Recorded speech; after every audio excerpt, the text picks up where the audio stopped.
You're listening to the Doctor Is In podcast. This is the show where you get the best tips, tricks, and nutritional hacks to help you and your family get healthier. You'll also hear what works and what doesn't work so you don't have to waste your time and money.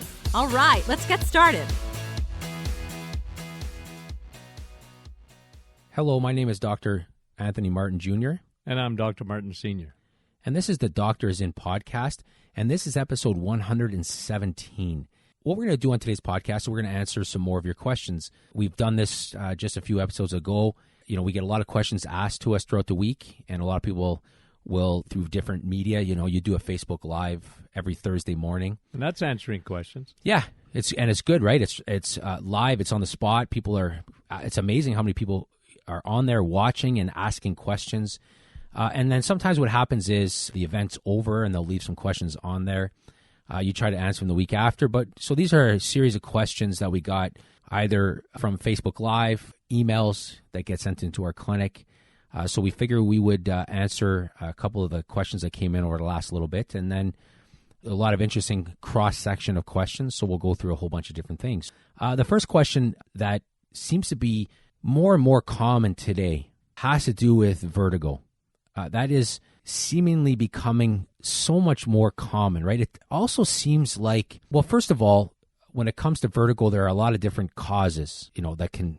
And it's common today, isn't it? Well, it also seems like, man, every other virus today seems to go after that, you know, vestibular cochlear nerve, seems to affect people. A lot of viruses out there today. Yeah, and I can tell you, I rarely ever saw that in the 70s. And not that I never saw vertigo. Of course I did. But it just seems to me like it is an epidemic today. Well, and let's talk about that. So one of the interesting things, well, first of all, you know, one of the more common causes of vertigo is what they would call benign positional vertigo. And, you know, a person looks to the left and they get real lightheaded, real dizzy.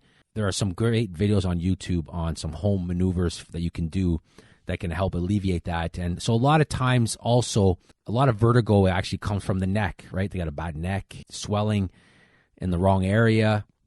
Especially in the suboccipital area, right? So just at the base of your skull, right? Yeah. If it's tender in there. So that's a common thing. But let's talk about nutritionally. Let's talk about a few things. One thing we do know, and research is pointing this out, is there seems to be also a correlation between vertigo and insulin resistance, right?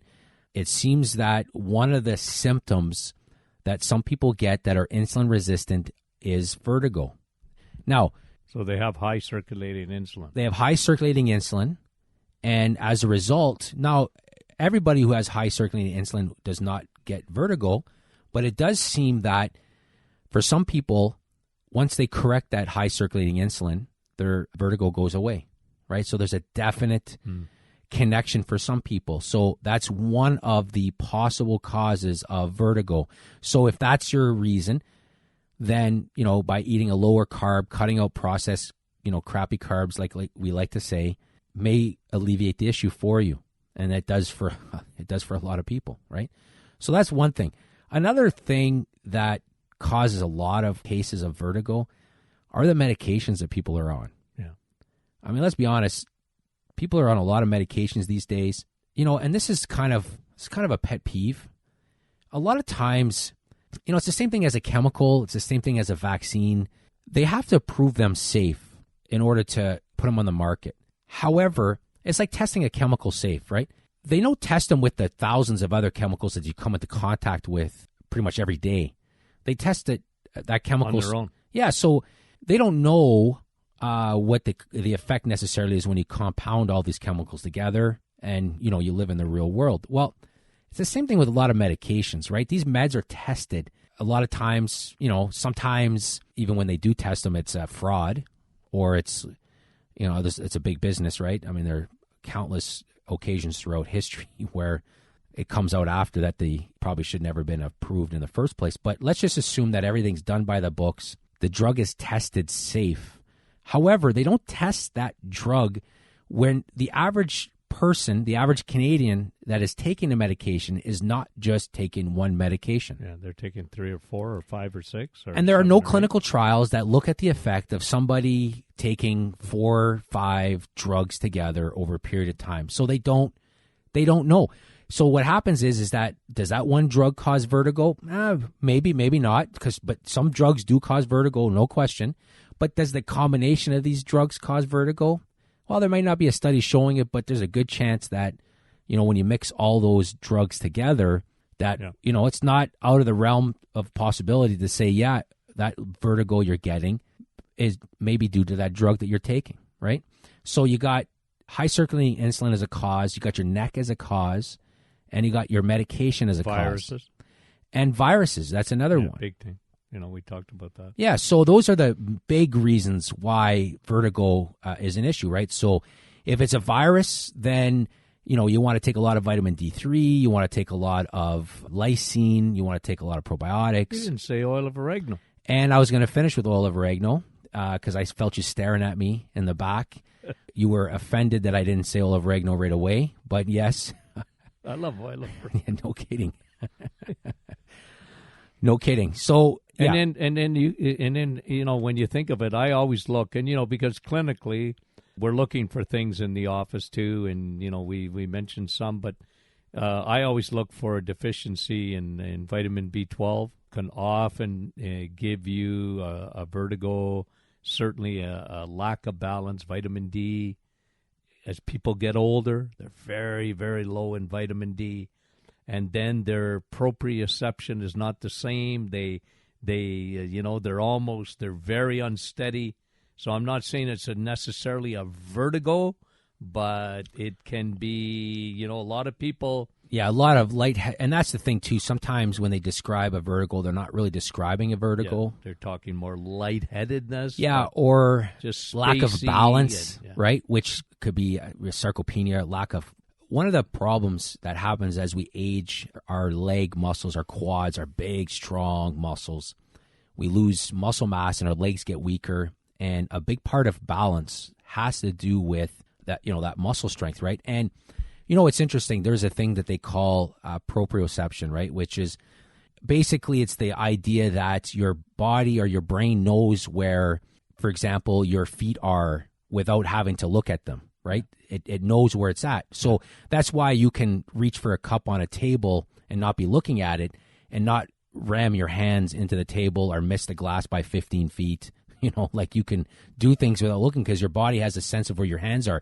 So you don't have to look at your hands necessarily to reach and grab something. So, and one of the issues where people sprain their ankles a lot of times is that the proprioception, the brain's ability to know where the foot is in space kind of gets a little mixed up. So, they're constantly rolling their ankles, right? They can't.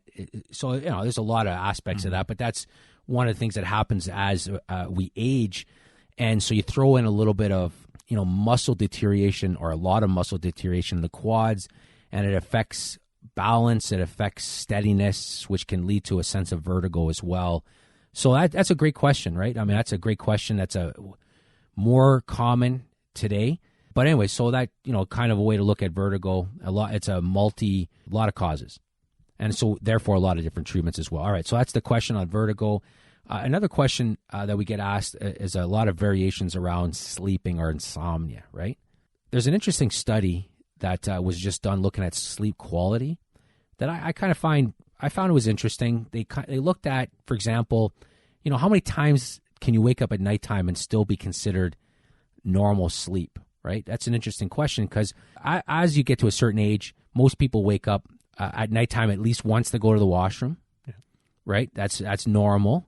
So the question is, how many times at nighttime can you wake up and still can be considered normal? So what they did is basically they found that for older adults, 2 times, and most adults 1 time. And the key here is that you're up for less than 5 minutes. So if you're waking up as an older adult, an older senior, 2 times per night and you're able to fall back asleep within 5 minutes, that's considered normal. If you're the average adult, 1 time going to the washroom or whatever, and then you wake up for whatever reason and you fall back asleep, that's fine. It's abnormal when you're waking up more than that, or it's taking you longer to fall back asleep again. That's one indication. And also, another question we get asked a lot of times is, it takes them a long time to fall asleep. So there are really two aspects of insomnia, right? First, they can't fall asleep, they can't stay asleep, and for sometimes it's both. They have a hard time falling asleep, and when they do, they wake up frequently. Yeah. So that's the question we get asked a lot, is about insomnia. And I guess really, like vertigo, there's a lot of causes. Sleep's a great biomarker. It's a check engine light. It's an indication that something's going on. But I've heard you say this so many times. The number one cause of insomnia is hormones. Yeah, it's usually a hormonal thing. Generally, cortisol, very high levels of cortisol, your stress hormone coming out of your adrenal glands. Women that are either perimenopausal, their progesterone starts sinking like the Titanic, and there are menopausal and even postmenopausal. Women need progesterone for all of their life. They really do. The day they start ovulating until the day, they're 80 years old, they still need a little bit of progesterone. And we just find that generally, like sleep, is you need to have proper levels of hormonal balance. Sleep is really a victim a lot of times of hormones, right? We did a program, a lot of people get tremendous results in it. It's the metabolic storm. Absolutely. So women enter this metabolic storm, right, which is the idea that they got more than one hormone that's an issue. They got a multitude of hormones, and specifically, we talk about the adrenals, we talk about the ovaries, and we talk about the thyroid. However, one of the victims of that is sleep. It's a constant issue. And when they do sleep, they wake up, they're tired, right? So that's a common thing as well. And unfortunately, because sleep, whenever you have a big problem, right, you have a big problem, well, that's a big market. So when you have a big market, then you have a big drug company, big pharma. They create sleeping pills. So there are so many men and women on sleeping pills. Amazing.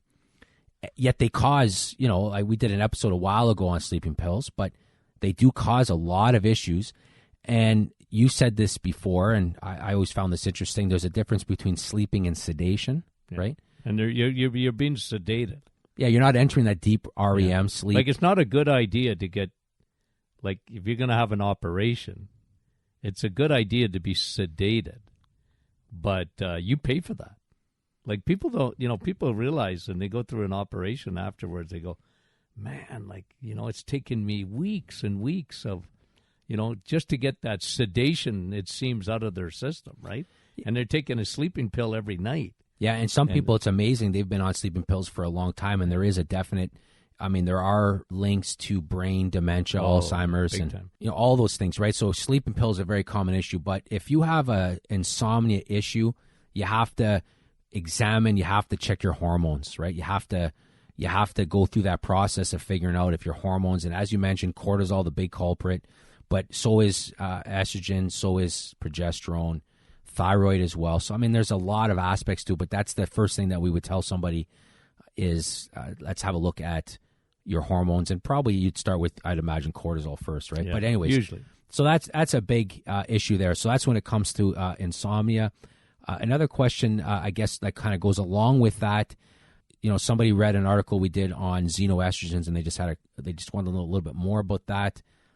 So if you haven't heard that term before, xenoestrogens are basically a chemical that mimics estrogen.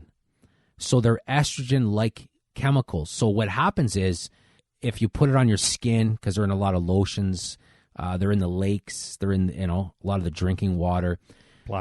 Plastics everywhere. That's right. Plastic's a huge source of xenoestrogens, right? So if you fresheners, scents, right, shampoos, a lot of these things, if you surround yourself and you consume and you put on your skin these estrogen-like compounds, well, the body thinks it's got a lot of estrogen.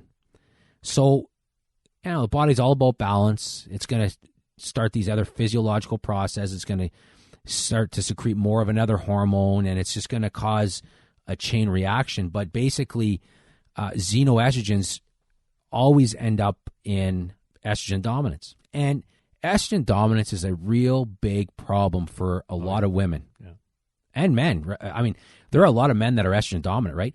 For example, the two biggest causes of prostate issues in men are estrogen and insulin, right? Those, I mean, it's one or the other. Yeah, they're both growth hormones, right?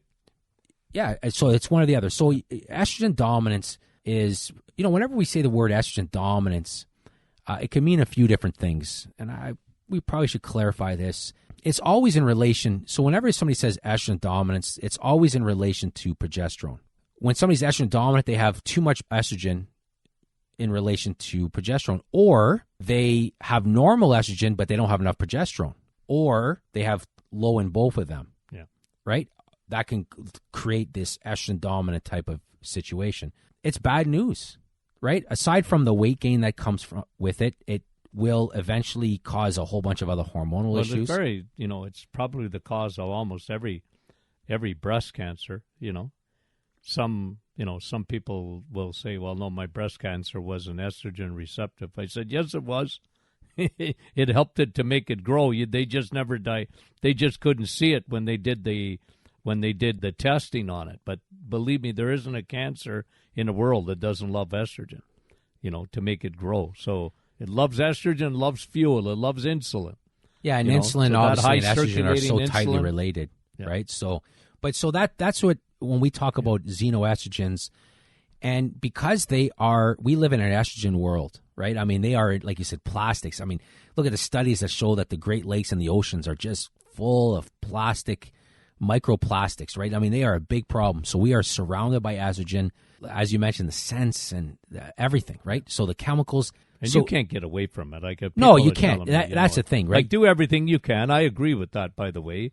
Everything natural as much as you can. Try to from air fresheners to underarm deodorants to hormone-free meats and stuff like that, as much as you can. But the reality, like you said, you can't get away from it. No. So the reality is that becomes an issue for a lot of people. What the question was about hormonal support and why we like it for xenoestrogens. Well, I mean, first of all, that product there has, it's loaded with a bunch of different nutrients. But one of the ones that we put in there that we really like is a certain type of DIM. Yeah. DIM is fantastic at helping you to metabolize estrogen properly so that it doesn't become a problem, right? Yeah. So it's a tremendous nutrient. Women need that today. Yeah. Men need it too. Yeah, well, and that's the thing. I take some. Oh, yeah, DIM is good because we, again, a lot of times with the prostate and prostate health, and again, fat cells love estrogen, right? So I mean, it's just good for you, right? So, but that's a real big problem. That's a very common problem that we see today is estrogen dominance, and it has to do with xenoestrogen. So, all right, so that's that question there, and I think we have time for one more question, and this one here is another one that we get a lot of different variations of it, and we got one just again recently, which is, I feel like I'm anemic. I got my blood tests, and the doctor says I'm not anemic. So see that a lot. Yes, see that a lot. Low energy. Look at this color of your skin. If you're pale. I'm very observant, right? People come in, I can look. I'm looking at. Well, you're skin. like Sherlock Holmes a lot of times too, right? You're looking. It's amazing what you could pick up when you look at or talk with people, right? Yeah. Oh yeah. Yeah, exactly. You're very observant. Yeah. Well, and really, that's really what we ought to be, right? Doctors ought to be very observant. I just tell you this little story. I had a patient in, and they said that they went in to see the specialist, and the doctor never took his head out of the computer and talked to the person as they were looking at the computer the whole time. And I said, well, did they not look at you? But I often look at skin in women especially, and I can tell, I don't guess so much because I can tell a lot by looking at them, but then you'd look at the blood and you go, yeah, you're borderline anemic. And when you're borderline anemic, you're anemic. And there's a lot of cofactors to making extra blood. Women will say, oh, I'm already on iron. Yeah, are you on B12 too? Right? Because if you're on iron and you're not on B12, red blood cells, they need to be filled with hemoglobin, and there's a lot of cofactors that go into blood. Vitamin C, vitamin D is an important factor in blood. I love even building with amino acids and proteins, and blood is complex. There's a lot of things that go into your plasma. a lot of things that make up blood, right? So a lot of people are they try and simplify it too much, and it's iron. Yeah, it's more than iron. Yeah, no, and you're right. I mean, that's the first thing that people think of when you think of anemia is I got to take some more iron, but that's part of the equation, right? Mm-hmm. You're bang on with that. So most women would probably benefit from taking B12. Most of them don't get enough. And, B12, unfortunately, is a finicky, large structured vitamin. A lot of people don't absorb. If they're on any medications, their B12 is low. If they're on metformin, if they're on high blood pressure pills, antacids, any antacid at all, any stomach problem at all, you're probably not getting enough. You're not absorbing enough B12 from your diet. I love red meat, but maybe a lot of people don't. Either they don't digest red meat or they don't eat red meat. Yeah, and as you age, the level of digestive enzymes decrease, so they're not breaking it down properly. Yeah. So, don't be scared to take B12. It's a water-soluble vitamin. It's very, very good for you. And if you're low in energy and you think you're even borderline anemic, it's not a bad thing to do. Well, okay, that kind of wraps up our time for today. So, again, we want to thank you for listening. If you do have questions that you would like us to answer, you can email us at info@martinclinic.com, or you can, check us out on Facebook. As I mentioned earlier, you do a Facebook Live every Thursday, pretty much around the same time every Thursday as well. So, you can hop on our Facebook page. You can you can actually subscribe to that. Most people don't realize you can subscribe to the Facebook Live so you get notified whenever you go live. So you answer questions that way. But anyways, we want to thank you for listening and have a great day.